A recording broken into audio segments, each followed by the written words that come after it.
إن الحمد لله نحمده ونستعينه ونستغفره ونؤمن به ونتوكل عليه ونعوذ بالله من شرور أنفسنا ومن سيئات أعمالنا من يهده الله فلا مضل له ومن يضلل فلن تجد له وليا مرشدا وأشهد أن لا إله إلا الله وحده لا شريك له ولا ضد ولا ند ولا مثيل له ولا مثال له وأشهد أن سيدنا ومولانا ومعلمنا ومرشدنا ومخرجنا من الظلمات إلى النور محمدا عبده ورسوله أرسله الله بالحق بشيرا ونذيرا وداعيا إلى الله بإذنه وسراجا منيرا فقد بلغ الرسالة وأدى الأمانة ونصح الأمة وكشف الغمة فترك أمته على المحجة البيضاء ليلها كنهارها لا يزيغ عنها إلا هالك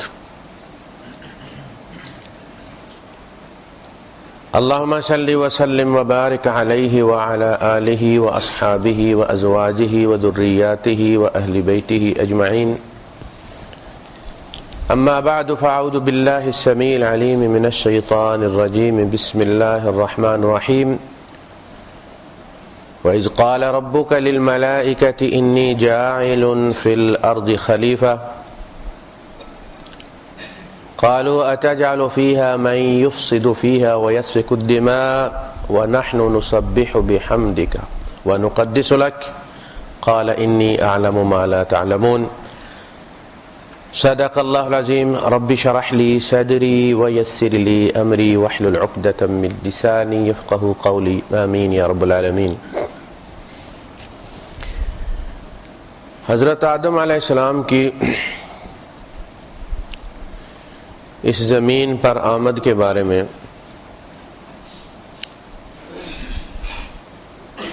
بعض لوگوں کا خیال یہ ہے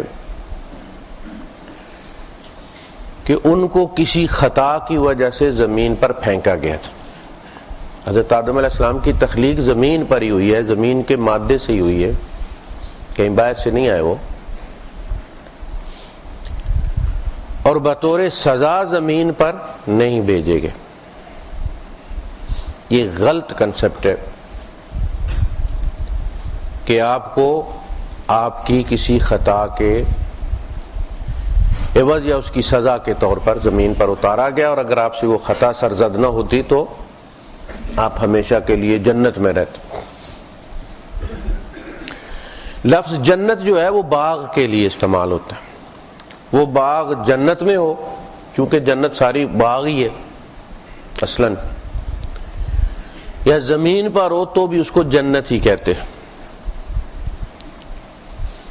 سورہ الکہف میں فرمایا وَاضْرِبْ لَهُمْ مَثَلَ الرَّجُلَيْنِ جَعَلْنَا لِأَحَدِهِمَا جَنَّتَيْنِ مِنْ أَعْنَابٍ وَحَفَفْنَاهُمَا بِنَخْلٍ وَجَعَلْنَا بَيْنَهُمَا زَرْعًا۔ انہیں ذرا ان دو آدمیوں کی مثال دیں جن میں سے ایک کے پاس دو باغ تھے، جنتین۔ انا بلوناہم کما بلونا اصحاب الجنہ، سورہ القلم ہے، نون والقلم، اس میں ان لوگوں کا واقعہ بیان کیا ہے۔ وہ کون تھے؟ اصحاب الجنہ، جنت والے۔ ان کا باغ تھا، ایک پھل پکا ہوا تھا، تو انہوں نے ایک دوسرے کو آوازیں دی اور کہا کہ یار جلدی نکلو، ہم زیادہ دن چڑھنے سے پہلے اپنی فصل اتار لیں، اس لیے کہ پھر کیا ہو جاتا ہے، پھر فقیر آ جاتے مانگنے والے، تو ہم ان سے پہلے اپنی فصل سمیٹ لیں گے۔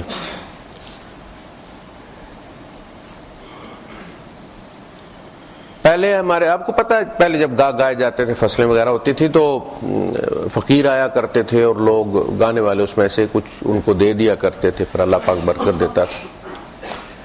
ابھی چونکہ وہ مشینیں آ گئی ہیں تو وہ سارا کچھ راتوں رات ختم ہی ہو جاتا ہے فقیر کے آنے سے پہلے، لہذا وہ جو اس میں سے حصہ نکلتا تھا اور برکت ہوتی تھی وہ پھر اندر ہی رہتا ہے۔ تو انہوں نے یہ سوچا، تو اصل میں کیا چیز ہے؟ جنت، جنت کہتے ہیں باغ کو، وہ یہاں ہو یا آسمانوں پہ ہو یا مریخ پہ ہو، جہاں بھی ہوگا وہ باغ جنت ہی ہوگا۔ تو جنت سے لوگوں نے یہ مراد لیا کہ وہ والی جنت جس میں ہم مرنے کے بعد جائیں گے، اس جنت میں تھے آدم علیہ السلام۔ ایسا نہیں، زمین پر ہی ایک باغ تھا جہاں انہیں رکھا گیا تھا، اور وہی ان کا اصل میں ٹریننگ کیمپ تھا۔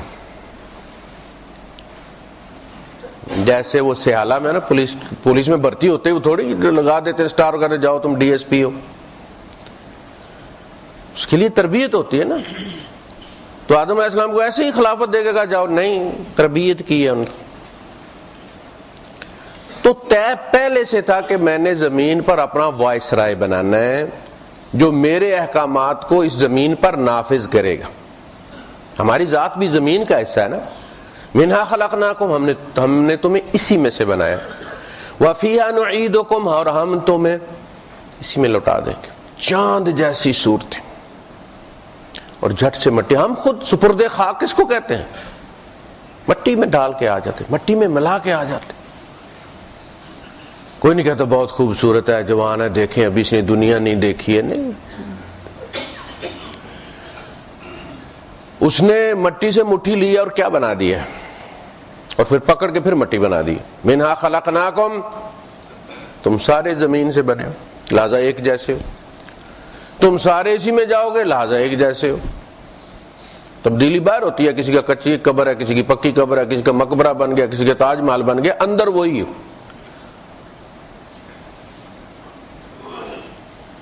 وَمِنْهَا نُخْرِجُكُمْ تَارَةً أُخْرَىٰ، اور اسی میں سے ہم تمہیں دوبارہ نکالیں گے۔ تو آدم علیہ السلام اسی مٹی سے تھے، اس مٹی کے لیے بھیجے گئے کہ یہاں زمین کے معاملات کو سنبھالنے کے لیے لوکل بندہ چاہیے، یہیں کا، زمین کا، اور انسانوں میں سے ہی ہو تاکہ ان کے دکھ درد کو سمجھے۔ تو اصلاً تخلیق ہی اس لیے ہوئی تھی کہ آدم علیہ السلام اللہ کے احکامات کو اپنے اوپر بھی نافذ کریں گے، اپنی اولاد پر بھی نافذ کریں گے۔ انی جاعل فی الارض خلیفہ، یہ ہو گیا وائس رائے۔ خلیفہ یہ بھی ہو سکتا ہے کہ اب میں تمہارا سکسیسر، فرشتے آ کے پہلے پیدا ہوئے، پھر جنات پیدا ہوئے، اس کے بعد کہا گیا کہ اب ہم ایک اور باشعور مخلوق بنانے جا رہے ہیں، نیا ایڈیشن آ رہا ہے میری تخلیق کا۔ سر ہم سے کوئی کوتاہی ہو گئی ہے، ایک بندہ ڈرائیور رکھا ہوا اور وہ مالک یہ کہہ کہ میں نے ایک نیا ڈرائیور رکھنا ہے، تو وہ کہتا ہے سر مجھ سے کوئی غلطی ہو گئی ہے، کیوں ضرورت پڑی آپ کو دوسرا ڈرائیور رکھنے کی؟ آپ جس وقت کہتے ہیں ہم کھڑے ہو جاتے ہیں۔ یہی بات انہوں نے کی ہے کہ مالک کوئی ہم سے کوتاہی ہو گئی ہے، وَنَحْنُ نُسَبِّحُ بِحَمْدِكَ وَنُقَدِّسُ لَكَ، ہم ہر وقت آپ کی تعریف کرتے رہتے ہیں، تسبیح پڑھتے رہتے ہیں، ہم سے کوئی کوتاہی ہوئی ہے کہ آپ کو نئی مخلوق بنانی پڑی؟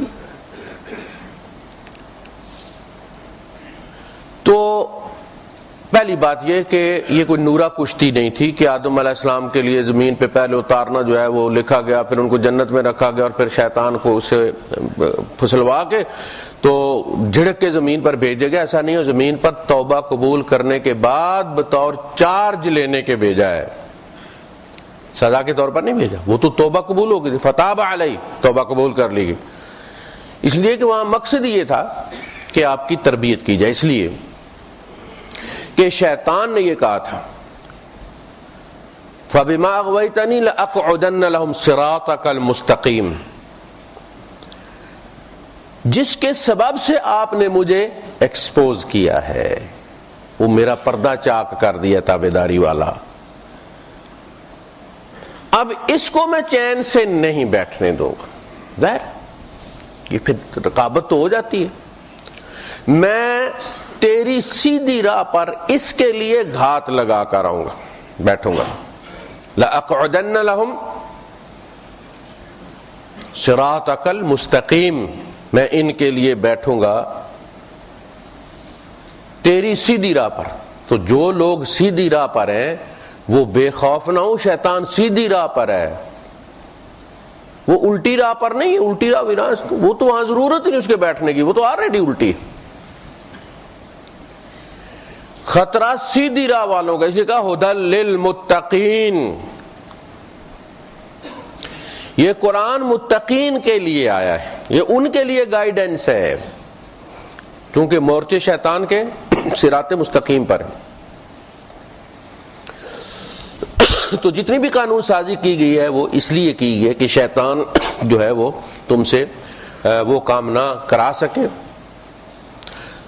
جو وہ کرانا چاہتا ہے، تمہاری طرف سے کولیبریشن نہ ہو جائے. اصل میں ہوتا ہے کہ جب ماحول بن جاتا ہے نا تو پھر انسان ریلیکس ہو جاتا ہے، ایزی ہو جاتا ہے، اور وہیں مار کھا جاتا ہے. جب تک وہ اکیلا ہوتا ہے، جب دوستوں میں بیٹھتا ہے پہلے الرٹ ہوتا ہے، دوستوں میں بیٹھتا ہے ایزی ہو جاتا ہے. جس کام کے بارے میں اس نے سوچا بھی زندگی میں نہیں ہوتا کہ میں کروں گا، دوستوں میں بیٹھا ہوتا ہے، دوست کرتے ہیں وہ بھی ساتھ میں کر لیتے.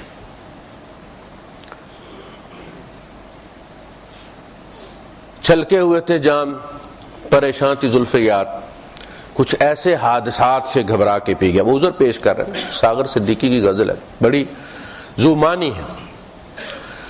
وہ ساری تفسیر اس نے دی ہے کہ انسان جو ہے وہ خود برائی نہیں کرتا، بہت ساری چیزیں مل کے اس سے برائی کشید کر لیتی ہیں. جیسے دودھ دوتے ہیں نا، اس طرح سے انسان میں سے برائی کشید کر لیتے.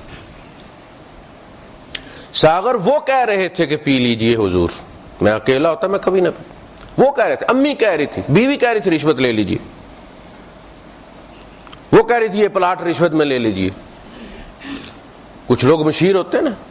ساغر وہ کہہ رہے تھے کہ پی لیجئے حضور، ان کی گزارشات سے گھبرا کے پی گیا. کب تک انکار کرتا، آخر میں نے ماحول پہ تھوڑا سا جو ہے وہ ٹینس تھی تو کم کرنے کے لیے میں بیوی کا ہوتا ہی ناراضگی ہوگی تو پھر ہوگی. یا ایھا الذین آمنوا ان من ازواجکم واولادکم عدوا لکم فاحذروہم. ایمان والو، تمہاری بیویوں میں سے، تمہاری اولاد میں سے کچھ اس کے ایجنٹ ہیں، خبردار رہو ان سے. عدو لکم، وہ تمہارے دشمن ہیں، اور وہ شعوری دشمن نہیں ہے کہ دشمنی کر، اپنی طرف سے وہ آپ کی اچھائی کر رہے ہیں.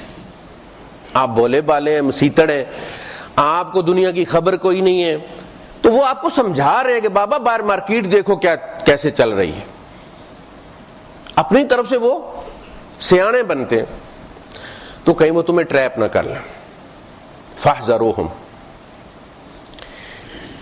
تو نے کہا میں سیدھی راہ میں بیٹھوں گا. ثم لآتینہم، صرف بیٹھوں گا نہیں کہ مجھ تک پہنچے گا تو پکڑوں گا. ثم لآتینہم من بین ایدیہم ومن خلفہم وعن ایمانہم وعن شمائلہم.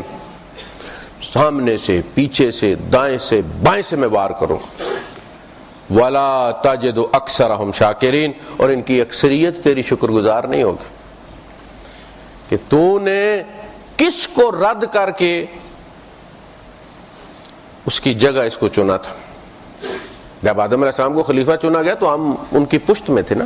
سجدہ جب کروایا گیا تو ہم ان کی پشت میں تھے، ہمیں بھی کروایا گیا. اسی لیے ہم کائنات کو فتح کر رہے ہیں. اسی لیے آج حقائق دریافت کر رہے ہیں. وہ علم الاسماء وہیں ہمیں سکھایا گیا تھا، وہیں القاء کیا گیا تھا آدم علیہ السلام کے اندر. تو کہا ہر طرف سے آؤں گا. کہا دو جگہیں رہ گئی اس سے، دو جگہیں رہ گئی اس سے. من بین ایدیہم، سامنے سے، ومن خلفہم، پیچھے سے، وعن ایمانہم، دائیں طرف سے، وعن شمائلہم، بائیں طرف سے. اوپر والا اور نیچے والا بھول گیا وہ. اس کی وجہ یہ ہے کہ اوپر خدا ہے. اگر انسان اللہ کے ساتھ اپنا رابطہ قائم رکھے تو شیطان اوپر نہیں جا سکتا، ادھر سے وار نہیں کر سکتا. اور نیچے کی طرف انسان اپنی مٹی کو یاد رکھے کہ یہ میری منزل ہے، اپنی جگہ پر رہے تو شیطان اس پہ کوئی وار نہیں کر سکتا. ہم جب بلند ہوتے ہیں نا مٹی سے، تکبر، کبری کس کو کہتے ہیں؟ آپ کو پتہ ہے برج ہوتا ہے وہ جو دو سیپریٹ زمین کے ٹکڑوں کو جوڑتا ہے، اس کو کہتے ہیں برج. دریا ہے، اس کے اس طرف بھی خشکی ہے، ادھر بھی خشکی ہے، تو وہ دو سیپریٹ ہیں، ان کو جو چیز جوڑتی ہے وہ کہلاتی ہے برج، اور جسر اس کو کہتے ہیں عربی میں۔ ایک برج ہوتا ہے اس کو ہم برج ہی کہتے ہیں، زمین سے اٹھتا ہے اور زمین پر ہی چلا جاتا ہے، نیچے سے وہ مختلف جو ہے وہ سڑکیں نکل جاتی ہیں اور وہ بلند ہو کے پھر فلائی اوور جو ہے، یہ برج نہیں ہے، اس کو عربی میں کہتے ہیں کبری۔ آپ نے وہ حج پہ جاتے ہیں نا، وہاں آپ کو ملے گی کبری عبدالعزیز۔ کبری کیا ہے؟ زمین سے ہی اوپر جانا، اونچا ہو جانا، یہ تکبر ہے، یہ ہے تکبر۔ تکبر نہ کرے، زمین پر ہی رہے۔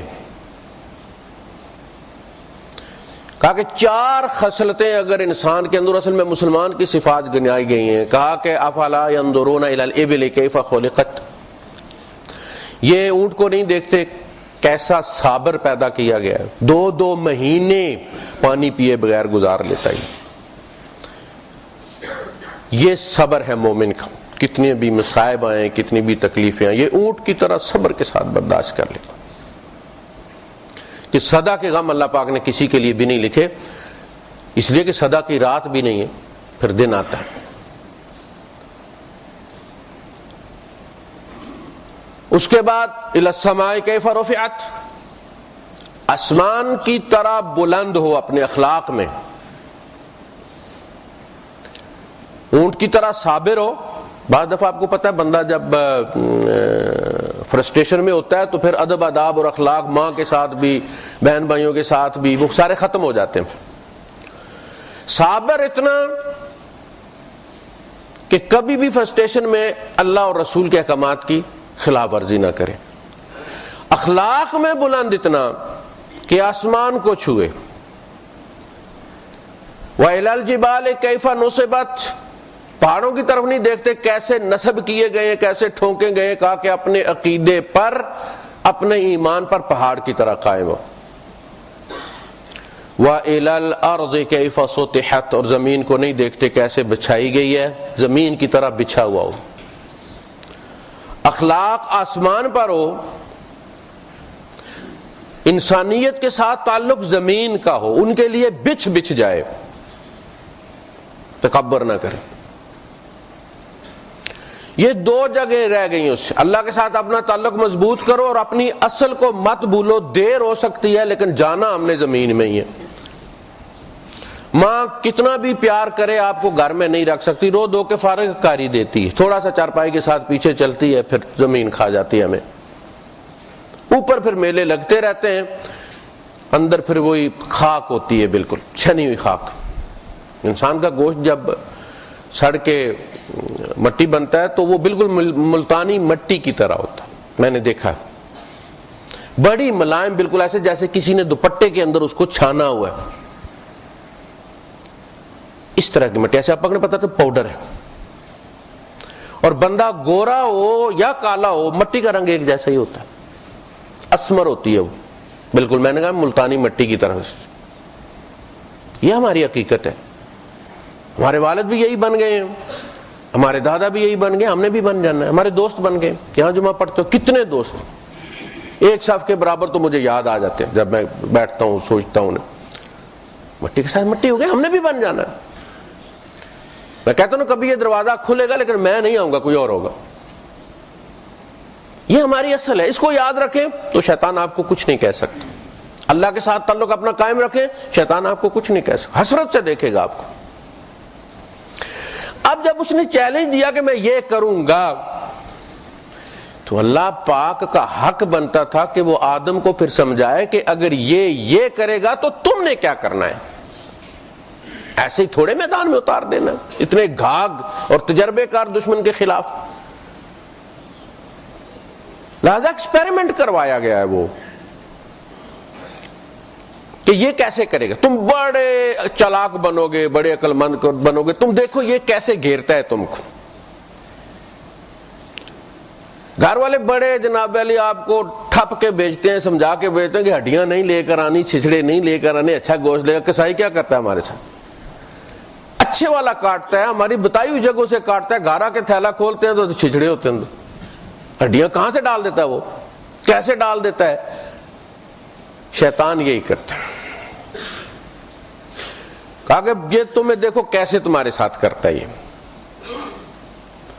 پابندی لگائی ایک، وہ کوئی شریعت نہیں بن رہی تھی، تجربہ ہو رہا تھا. آدم علیہ السلام کی نبوت بعد میں شروع ہوئی ہے، سجدہ نبوت دینے سے پہلے کروایا گیا ہے. فَإِذَا نَفَخْتُ فِيهِ مِن رُوحِي، جو ہی روح پھونکوں گا. تو نبوت تب شروع ہوتی ہے جب وحی شروع ہوتی ہے، تشریعی، جس کے بارے میں فرمایا فَإِمَّا يَأْتِيَنَّكُم مِّنِّي هُدًى فَمَن تَبِعَ هُدَايَ، پھر شروع ہوئی ہے. ابھی تجربہ کروایا جا رہا ہے. کہا تو اور تیری بیوی رہو، کھاؤ پیو موج کرو. وَلَا تَقْرَبَا هَٰذِهِ الشَّجَرَةَ، اس درخت کے قریب نہیں جانا. فَتَكُونَا مِنَ الظَّالِمِينَ، تم دونوں ہی ظالم ہو جاؤ گے. یہ دونوں سے متعلق بات. تو شیطان آیا، اس نے ان کو سمجھایا. پہلے تو خود مرا، اس نے اپنے اوپر بڑی اذیتناک موت طاری کی، ہاتھ پیر مڑ گئے اور بڑا دردناک موت تھی. آدم علیہ السلام تو تھک سے رہ گئے دیکھ کر کہ یہ بھی گزرنا ہے، اس طرح مرنا ہے. میں نے کہا یہ اینڈ ہے تمہارا. یہ میں تمہیں ایسا طریقہ بتاتا ہوں کہ اس سے تمہارا شجرہ چل پڑے گا، تم مٹو گے نہیں. هل ادلک علی شجرۃ الخلد وملک لا یبلی، تمہیں میں وہ ہمیشہ والا شجرہ نہ بتا دوں جس کے ذریعے تم زمین میں ہمیشہ زندہ رہو، جس کے ذریعے اب آپ کیا کہتے ہیں کہ فلاں مر گیا بٹ سروائیوڈ بائی 2 چلڈرن، مر گیا پر 2 بچوں کے ذریعے بچ گیا ہے، چھوڑ گیا ہے باہر شاخ اپنی. بس یہی بات تھی. فَأَقَلَا فَبَدَتْ لَهُمَا، دونوں کا ذکر. اب کیا ہونا ہے؟ یہ اصل اس کام کے لیے اگر آدم علیہ السلام کی ہار نہ ہوتی تو پھر کیا ہوتا؟ یعنی اللہ پاک نے مداخلت نہیں کی نا کہ درمیان میں ہی وارن کر دے کہ دیکھو بھائی یہ ہے. اللہ یہ چاہتا تھا کہ آدم اپنے زور پہ لڑ لے، پھر اس کو بتانا ہے کہ اس کا ایگزٹ کیا ہے. یہ دنیا میں بھی تمہارے ساتھ اسی طرح کرے گا، یہی داؤ لگائے گا تم نے یہ کرنا. اسی طرح تعلیم دی جاتی ہے. اس کو ایکسپوئر تھراپی کہتے ہیں. جس چیز کا خدشہ تھا وہ کروا کے دکھائی. فرشتوں نے یہی کہا تھا نا یہ بڑا فساد مچائے گا، بڑا گناہ گار ہوگا، مٹی سے تو بنا ہے، سامنے کی بات ہے. آپ اپنی نیابت ایسے بندے کو دے دیں گے، کوئی ایکسپیرینس ہی نہیں ہے.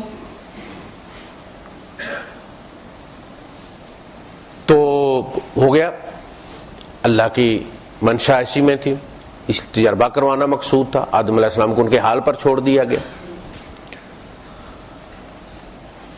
جب اللہ نبی بناتا ہے تو پھر اللہ جبری عصمت نبی پر ڈال دیتا ہے.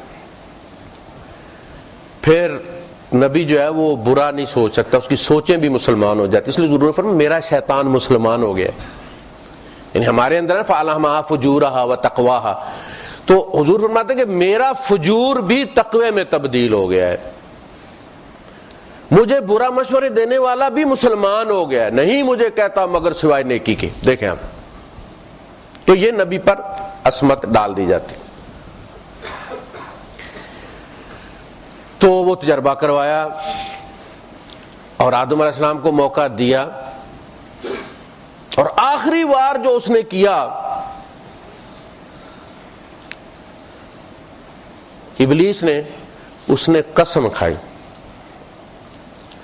وَقَاسَمَهُمَا إِنِّي لَكُمَا لَمِنَ النَّاصِحِينَ، اللہ کی قسم کھا کر کہتا ہوں کہ میں تمہارا خیر خواہ ہوں، میں جو تمہیں مشورہ دے رہا ہوں اسی میں تمہاری بقا ہے، میں تم سے بہت زیادہ پرانا ہوں، جو میں یہاں کے بارے میں جانتا ہوں نہیں جانتا۔ اب جیسے کوئی پاکستان سے کوئی بندہ آتا ہے اور یہاں کوئی بندہ کہے مجھے یہاں 40 سال ہو گئے، جو میں جانتا ہوں تم نہیں جانتے، ایسے کرو ایسے کرو ایسے کرو، بالکل اسی طرح اتنے سال ہو گئے مجھے، جو میں جانتا ہوں آپ نہیں جانتے، اب تو ابھی جمعہ 8 دن کی پیدائش ہے۔ اللہ نے کوئی مداخلت نہیں کی، فاقلا کھا لیا۔ پھر کیا ہوا؟ فطفقا یخصفان علیہما من ورق الجنہ، حیا سے شرم کے ساتھ وہ پھر پتے لپیٹنے لگے، کھول گئے سطر۔ وَنَادَاهُمَا رَبُّهُمَا أَلَمْ أَنْهَكُمَا عَنْ تِلْكُمَا الشَّجَرَةِ وَأَقُلْ لَكُمَا إِنَّ الشَّيْطَانَ لَكُمَا عَدُوٌّ مُّبِينٌ، میں نے تم دونوں کو اس قریب جانے سے روکا نہیں تھا،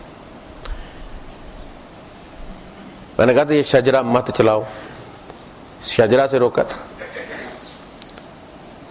اور شیطان تمہارا دشمن ہے، دونوں چیزیں تمہیں بتا دی تھی۔ قال ربنا ظلمنا انفسنا، ان دونوں نے کہا کہ اللہ ہمارے پروردگار ہم دونوں اپنی جان پر ظلم کر بیٹھے، وَلَمْ تَغْفِرْ لَنَا وَتَرْحَمْنَا لَنَكُونَنَّ مِنَ الْخَاسِرِينَ، اگر تو نے ہم پر رحم نہ کیا اور ہمیں نہ بخشا تو ہم تو گھاٹا پانے والوں میں سے ہو جائیں گے۔ یہ وہ جملہ تھا جس کے لیے اللہ پاک نے آدم کو پیدا کیا تھا،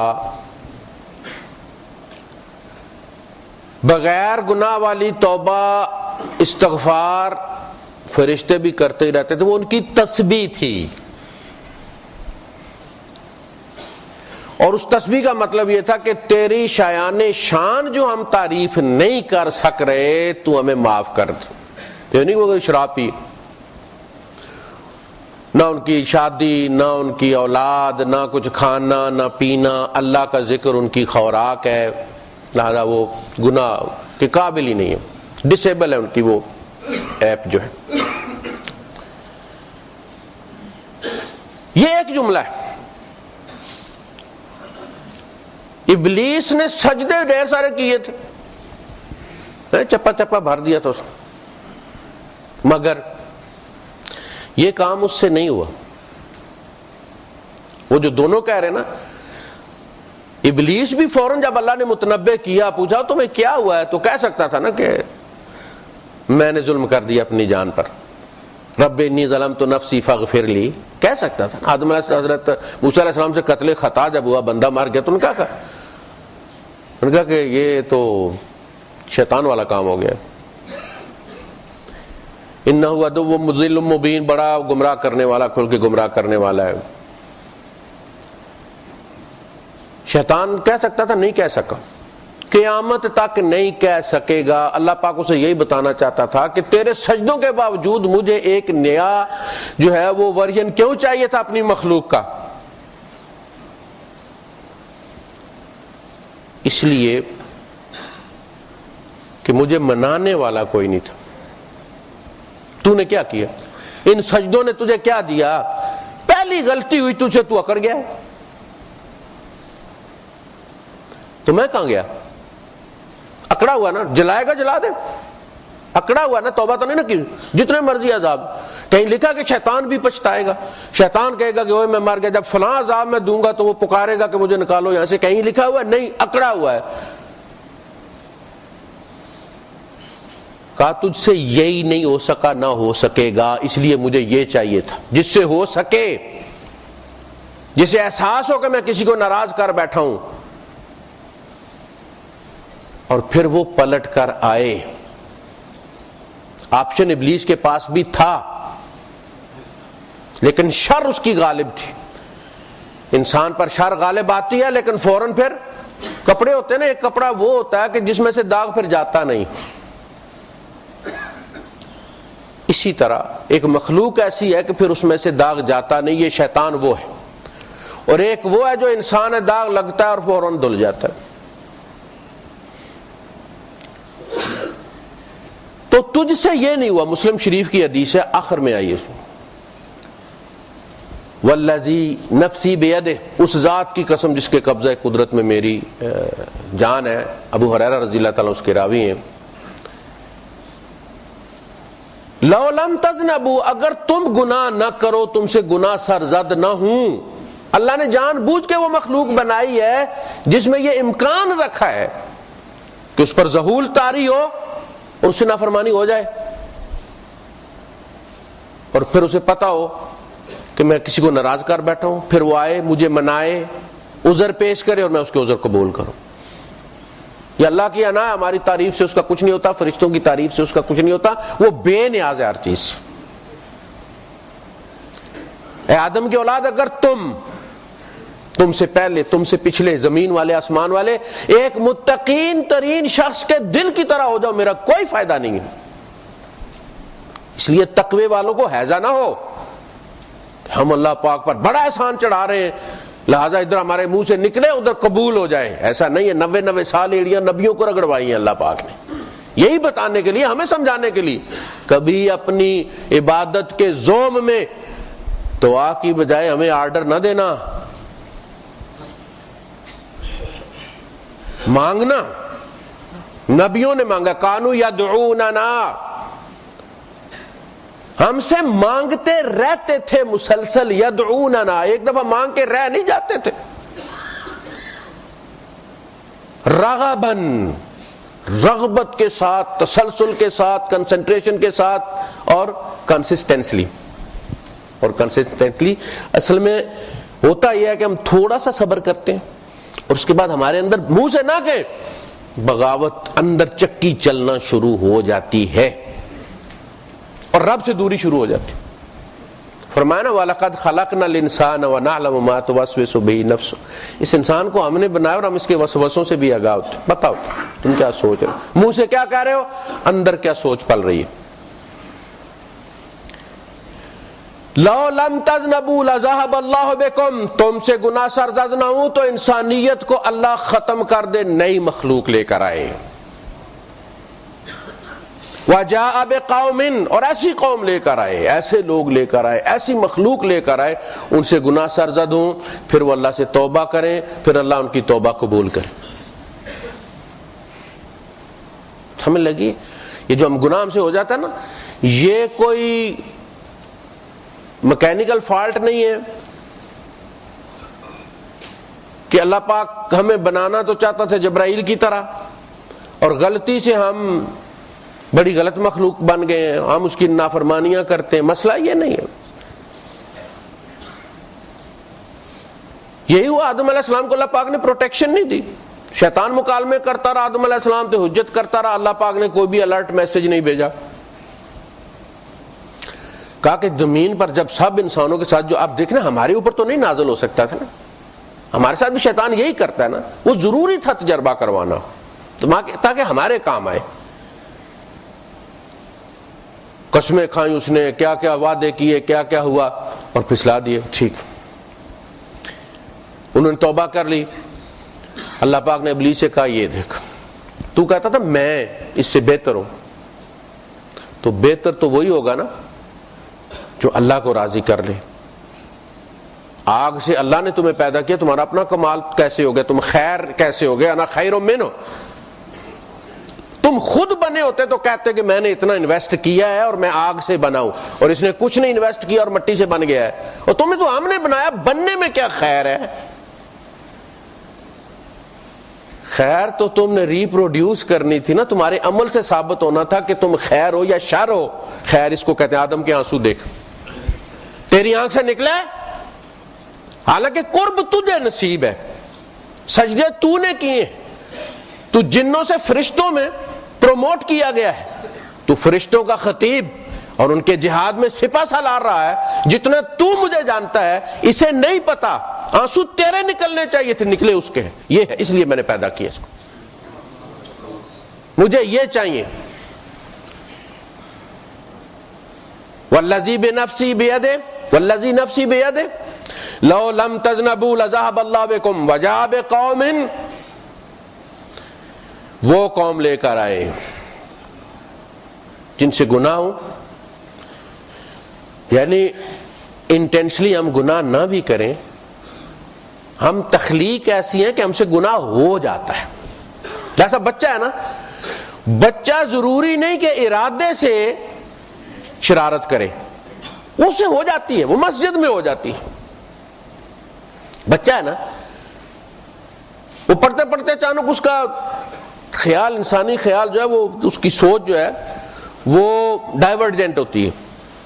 ابھی ایک دم اس کی سوچ بدلے گی، کوئی بات کہہ دے گا فوراً، کوئی مارکیٹ کی بات اسے اونچا کہہ دے گا، باپ کو کہہ دے گا، اسے ہلا کے پوچھے گا. شرارت. اس ساتھ والی مسجد میں نماز پڑھ رہا تھا بچہ، تو دوسرے صاحب کوئی اسے پیار کرے، پیار سے چھیڑتے ہیں نا بچے کو. اس کے بعد جب نماز پڑھنے شروع ہوئے تو وہ پچھلی صف میں تھا، تو انہوں نے جب سجدہ کیا تو اس کے پاؤں اس کے سر کو لگ گئے. تو نماز میں کہتا ہے اب سالے، اب تیرے پاؤں میرے سر کو لگ گئے. اب یعنی یہ شرارت بھی کر دی نماز میں. تو اس بیچاری کی ہنسی نکل گئی. بچہ ہے تو اس نے سمجھا کہ یہ بھی شرارت کی ہے. اس نے انہوں نے کہا نماز میں بھی شرارت کر بیٹھے سالے. اس کا باپ بھی ہنس ہنس کے جناب علی، اور وہ نمازی بھی جو ہے بچہ ہے نا.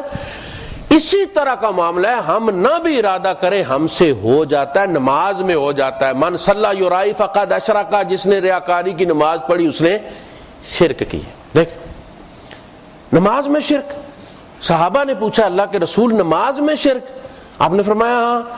تم میں سے کوئی اکیلا نماز پڑھ رہا ہوتا ہے اور وہ نارمل سی نماز پڑھ رہا ہوتا ہے، پھر اچانک ایک بندہ آ کے اس کے ساتھ کھڑا ہو جاتا ہے اور وہ اس کی پہچان والا ہوتا ہے. فَيُحْسِنُ صَلَاتَهُ، وہ اپنی نماز کو حسین بنا لیتا ہے، سمارٹ کر لیتا ہے. ہاتھ بھی ذرا ٹھیک سے پابند، اگر ڈھیلے سے لٹکے ہوئے نیند آئی ہوئی ہے، دیکھو پورا کر کیسے کر لیا.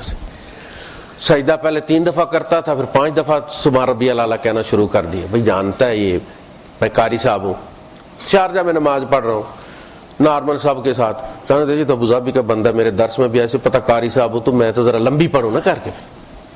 یہ ریاکاری ہے. آپ نے فرمایا وہ 3 سبحان ربی الاعلیٰ وہ جو پڑھ رہا تھا نارمل، وہ تو خدا کے لیے تھی. اب اس کو دیکھ کے جو ایکسٹرا پڑھی ہے نا، وہ اس بندے کی شراکت ہو گئی ہے. تو نیکی میں بھی ہو جاتا ہے. من تصدق یرائی فقد اشرک، جس نے ریاکاری کا صدقہ کیا اس نے شرک کیا. تو صدقہ بندہ ہو سکتا ہے کہ دیتے وقت پرخلوص ہو، لیکن بعد میں جو گرپ کسی کمزور لمحے میں وہ کسی کو بتا دے، اس کا اظہار کر دے، تو اللہ پاک کہتا ہے کہ اس کو اب خفیہ میں سے ظاہری میں لکھ دو. خفیہ کا ریٹ زیادہ ہوتا ہے، تاکہ اس کو ظاہری سجدے میں لکھ دو، صدقے میں ڈال دو. پھر جب اس کے بعد وہ ہر دوسرے بندے کو بتانا شروع ہو جاتا ہے نا وہ کیا کر رہا ہے، تو اللہ پاک کہتا ہے کہ اسے اٹھا کے ریاکاری والے میں ڈال. دیکھا یہ ہے. تو اصل جو مقابلہ تھا وہ یہی تھا کہ آدم علیہ السلام کو سمجھانا تھا کہ زمین پر قدم قدم پر گناہ کے امکانات ہیں، اور اس کی ایک ہی ماسٹر کی ہے واپسی کی، اور وہ توبہ ہے. توبہ مومن کا بہت بڑا ہتھیار ہے اور سرپرائز ویپن ہے ابلیس کے لیے. وہ کوشش کرتا ہے کہ بندہ توبہ نہ کرے، کوشش، ڈرتا رہتا ہے کہ اب اس نے توبہ کرنی اور سارا ڈیلیٹ ہو جانا، کوشش کرتا. اللہ کے رسول صلی اللہ علیہ وسلم دیکھ لیتے تھے، جنات کو دیکھ لیتے تھے، فرشتوں کو دیکھ لیتے تھے. آپ جب نکلے حجۃ الوداع میں عرفات سے، تو آپ نے دیکھا عرفات کی بارڈر کے باہر وہ شیطان بیٹھا ہوا زمین پر خاک اٹھا کے اپنے سر میں ڈال رہا تھا. ساری ڈوب گئی انویسٹمنٹس. جتنے لوگوں سے گناہ کروائے تھے وہ سارے آج دھل گئے. اس طرح ہیں کہ یومن ولدت امہ، جیسے اس دن معصوم تھے جس دن انہیں ان کی ماں نے پیدا کیا تھا. تو اس کی تو ڈوب گئی نا. ایک توبہ اس کے لیے ایٹم بم ہے، اور ہم اس کو بڑا آسان سمجھتے ہیں. توبہ کرنا اتنا آسان ہوتا تو ابلیس ہی کر لیتا. یہ آسان کام نہیں ہے. لوگ کہتے ہیں توبہ ٹوٹ جاتی ہے، ہم کرتے ہیں، اب شرم آتی ہے. لوگ سوال کرتے ہیں کہ میں نے اللہ سے وعدہ کیا تھا کہ میں یہ کام نہیں کروں گا یا کروں گی، پھر مجھ سے ہو گیا ہے تو اب مجھے شرم آتی ہے. بھائی مسئلہ یہ ہے کہ گناہ تو جب تک ہم زندہ اس کے امکانات موجود ہیں. جب بخشنے والا بخشنے سے نہیں تھکتا تو تمہیں بخشش مانگنے سے تم کیوں تھکتے ہو؟ معاف کرنے والا معاف کرنے سے نہیں تھک رہا، تم معافی مانگنے سے کیوں تھکتے ہو؟ اگر گناہ نہیں چھوٹ رہے تو توبہ سے کیوں تھکتے ہو سکتا ہے جب ایک دفعہ توبہ کر لی، اگلا گناہ ہونے میں کوئی 24 گھنٹے گزریں گے نا، کوئی 2 دن گزریں گے، ہفتہ گزرے گا، 2 مہینے گزریں گے، موت اس درمیان آ جائے تو ٹھیک ہے نا، پچھلا سارا حساب صاف ہے۔ وجہ اس کہ نہیں جی مجھے تو شرم آتی ہے، اب توبہ نہیں کروں گا تو گناہ بھی نہیں چھوڑوں گا۔ گناہ تو ہوگا نا، انسان سے، انسان ہے تو گناہ کا خطا کا پتلا ہے، وہ اس سے ہوگا۔ اس لیے اللہ پاک نے فرمایا نا فَنَسِيَ وَلَمْ نَجِدْ لَهُ عَزْمًا، ہم عزم کرتے ہیں کہ ہم ایسا نہیں ہونے دیں گے، اب میں ایسے قسم کھا لیتے اس عزم کی حالت میں، لیکن پھر گناہ سرزد ہو جاتا ہے ہم سے عزم کے باوجود، تو علاج کیا؟ توبہ۔ اسی مسلم شریف میں حدیث ہے کہ جب بندے سے ایک دفعہ گناہ ہوتا ہے پھر وہ توبہ کرتا ہے تو اللہ پاک فرشتوں کو بلا کے کہتا ہے دیکھو تم نے کہا تھا فساد مچائے گا، اس کی حالت دیکھو، فساد مچائے گا تو توبہ کرے گا نا، اور میری نافرمانی کرے گا تو روئے گا نا۔ اب دیکھو اس کو پتا ہے مجھے اس نے نہیں دیکھا، پوچھا فرشتوں سے اس نے مجھے دیکھا ہے؟ نہیں، لیکن دیکھو رو کیسے رہا ہے۔ اس نے آگ دیکھی ہے جہنم کی؟ نہیں، میری بات پہ اعتبار کیا نا کہ ہے، اور میں اسے دوبارہ اٹھاؤں گا، پھر حساب لوں گا، پھر اتنے مشکل پروسیس کو اس نے مان لیا میرے کہنے سے، ورنہ کیمسٹری تو نہیں نا مانتی کہ مٹی اٹھ کے گوشت بن جائے گی، میری بات پر اعتبار کیا اور دیکھو کیسے رو رہا۔ تم گواہ رہو میں نے اسے بخش دیے۔ پھر کچھ دنوں بعد اس سے گناہ ہو جاتا، پھر رو رہا ہے، پھر اللہ فرشتوں کو بلاتا دیکھو اس کی حالت دیکھو اس کی، اگر یہ مجھے دیکھ لیتا یا جہنم کی آگ کو دیکھ لیتا تو اس کا کیا اشر ہوتا؟ یہ ابھی مرا جا رہا ہے بیچارہ، تم گواہ رہو میں نے اسے بخش دی۔ تیسری بار پھر اسے ہوتا ہے، پھر اللہ پاک اسی طرح بلا کے سوال جواب کر کے پھر ان کو کہتا ہوں میں تمہیں گواہ بنا کے کہتا ہوں جب تک یہ مجھ سے توبہ کرتا رہے گا میں اسے معاف کرتا رہوں گا۔ یہ تھا وہ ہتھیار جو دے کر آدم علیہ السلام کو زمین پر بھیجا گیا تھا۔ شیطان جو ہے یہ بڑی طاقتیں رکھتا ہے، اس کے سٹور میں بہت ساری گیمز ہیں جن میں انسان کو ہرا دیتا ہے یہ، اور انسان اپنی طاقت سے ان کا مقابلہ نہیں کر سکتا۔ لا حول ولا قوت الا باللہ العلی العظیم بہت بڑی چیز ہے، اس کا ورد رکھنا چاہیے۔ فرشتے بھی جو اللہ پاک کا عرش اٹھائے ہوئے ہیں جب تک لا حول ولا قوت الا باللہ العلی العظیم نہ پڑھے اس عرش کو اٹھا نہیں سکتے۔ بادشاہوں کو عرش تھامتا ہے، اللہ پاک اپنے عرش کو بھی تھامے ہوا ہے جس طرح زمین و آسمان کو تھامے ہوئے، وہ اعزازی عرش ہے، چونکہ بادشاہوں کا عرش ہوتا ہے اس لیے اس کا نام عرش رکھے۔ استوا مستوی کس طرح ہوا ہمیں پتہ نہیں، اس نے اپنے آپ کو منسوب کیا کہ رب العرش الکریم رب العرش العظیم۔ لیکن توبہ وہ ایکسپیریمنٹ ہوا، فتاب علیہ، اللہ نے توبہ قبول فرمائی۔ اس کے بعد فرمایا کہ ہاں اب تمہیں سمجھ لگ گئی ہے کہ تمہارے ساتھ کیا ہوگا، اب یہ جب تم جاؤ گے علم الاسماء تمہاری مدد نہیں کر سکتا۔ علم الاسماء میں فرشتوں کو ہرا دیا تھا نا، وہ پاس ہی تھا جب ابلیس سے آ رہے ہیں، تو اللہ پاک نے فرمایا یہ علم الاسماء the knowledge of physical sciences جو ہے یہ تمہاری مدد نہیں کرے گا، کچھ اور چیز آئے گی۔ فَإِمَّا يَأْتِيَنَّكُم مِّنِّي هُدًى، جب تمہارے پاس میری طرف سے ہدایات آتی رہیں گی، فَمَن تَبِعَ هُدَايَا، پھر جس نے میری ان ہدایات کی پیروی کی، فَلَا يَضِلُّ وَلَا يَشْقَى فَلَا خَوْفٌ عَلَيْهِمْ وَلَا هُمْ يَحْزَنُونَ، انہیں ڈرنے کی کوئی ضرورت نہیں ہے، نہ کوئی غمگین ہونے کی ضرورت ہے، میرے قوانین کو مانتے رہو گے کوئی مسئلہ نہیں ہوگا تمہارے لیے، نہ بھٹکو گے نہ بدبخت بنو گے۔ فلا یضل ولا یشقى، یہ ہدایات کتاب اللہ ہے، ہر زمانے میں جو کتاب نازل ہوئی ہے اصلاً وہ ہے ام الکتاب، وہ ہدایات اس کتاب میں ثبت ہیں، اور جب قومیں اس کتاب کو کھو دیتی ہیں تو پھر اپنا وجود بھی کھو دیتی ہیں، امتیں نئی امت بپا کرتا ہے اللہ پاک۔ ہم وہ آخری امت ہیں جس میں پھر اپنی وحی کا ذمہ اللہ پاک نے پہلے علماء کے ذمہ بمستحفظوا، تورات اور انجیل کی حفاظت کا ان سے مطالبہ کیا گیا تھا کہ اس کی حفاظت کرنا۔ وَقَانُوا عَلَيْهِ شُهَدَاءَ، اور ان سے گواہی لی تھی کہ ہاں جی ہم حفاظت کریں گے، نہیں کی۔ دوسری چیزوں میں پڑ گئے. اللہ پاک نے اس کتاب کے بارے میں فرمایا کہ نہیں میں اب اسے مولویوں کے حوالے نہیں کروں گا, بہت ہو گیا. کس نے پچھلی کتابیں کس نے ضائع کی ہیں؟ مولویوں نے. عوام الناس ہر زمانے میں بیچارے اسی طرح سمن بکمن عمیون ہوتے تھے. جس کے ہاتھ میں ان کی چابی ہوتی تھی, ظاہر بینک سے پیسے نکل گئے تو جس کے ہاتھ میں سیف کے وہ چابیاں ہوں گی, 2 بندے ہوں گے تو انہی کا قصور ہے نا, سارے سٹاف کا تو قصور نہیں ہے اس میں. کتاب کے محافظ کون بنائے گئے تھے؟ علماء جو کہتے ہیں نحن ورثۃ الانبیاء, وہی تھے. تو انہوں نے کیا کیا؟ کتاب اللہ وراء ظہورہم, اللہ کی کتاب اٹھا کے پشتوں کے پیچھے پھینک دی انہوں نے. کبھی اس سے ریفرنس نہیں لیا, کبھی اس سے فیصلہ نہیں لیا, کبھی اس کو میزان نہیں بنایا, کبھی اس کو فرقان نہیں بنایا, اسے پوچھا ہی نہیں, کبھی مشورہ ہی نہیں کیا اس کتاب سے. اپنی عقلیں لڑاتے رہے. کتاب ختم ہو گئی, بعد میں پھر انہوں نے لیٹن زبان سے دوبارہ اس کو ترجمہ کیا ہے تورات کو. وہ اپنی اصلی حالت میں نہیں ہے. تو اس کتاب کے بارے میں فرمایا انا نحن نزلنا الذکر وانا لہ لحافظون, یہ ہم نے نازل کیا, اب ہم اس کی حفاظت کریں. اور آپ دیکھیں اس کو پلٹنے کی, بدلنے کی, شکوک و شبہات کھڑے کرنے کی, اس کے بارے میں ڈھیر ساری چیزیں ہیں, کوششیں کی گئی ہیں پچھلی صدیوں میں مشکوک کرنے کی. اور ان میں سے اس کا سلامت نکل آنا یہ بتاتا ہے کہ لا یأتیہ الباطل من بین یدیہ ولا من خلفہ, باطل اس میں نہ سامنے سے داخل ہو سکتا ہے فرنٹ ڈور سے, ولا من خلفہ, اور نہ بیک ڈور سے. اس کی گارنٹی اللہ نے دی ہے. تنزیل من حکیم حمید. بڑی کوششیں ہوئی, فلاں آیت بھی قرآن میں تھی, فلاں آیت تھی مگر بکری کھا گئی ہے, فلاں آیت کو فلاں صحابی نہیں مانتے تھے. لیکن امت جو متفق علیہ قرآن لے کر چلی ہے, آج تک اس کے خلاف کوئی مسودہ ملا نہیں ایسا.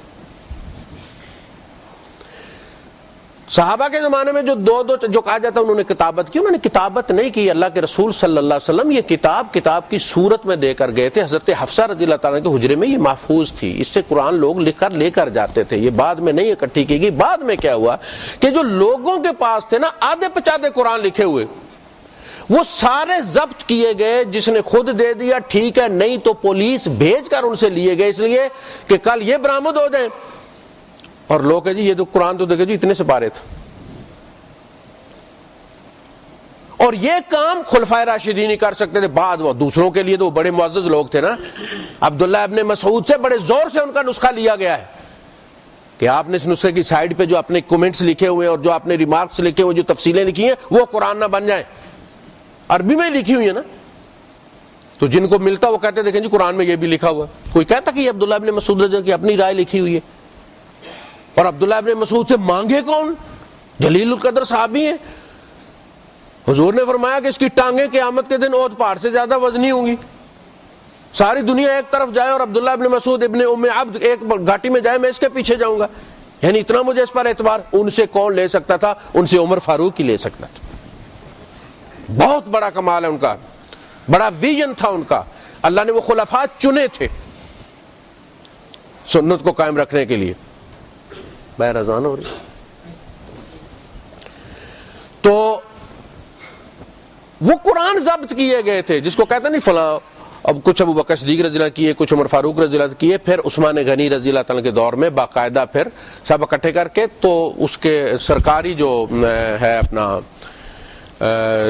قرآن مجید وہ ہر دارالخلافے میں بھیجا گیا, تاکہ اس سے لوگ پھر درج کریں اپنے قرآن اور اپنا قرآن نہ رکھیں. یہ سارا انہوں نے کیا ہے. تو میں عرض یہ کر رہا تھا کہ یہ کتاب اصل میں وہ ہے جو آدم علیہ السلام سے کہا گیا کہ جب آپ کے پاس ہدایات آئیں گی. اس کی بیٹری کمزور ہو گئی ہے, وہ دوسری والی نکال کے مجھے دے دیں. تو فَإِمَّا يَأْتِيَنَّكُم مِّنِّي هُدًى, یہ بات اب سمجھائی جا رہی ہے. چارج دینے سے پہلے میں نے دیکھا ہے, چونکہ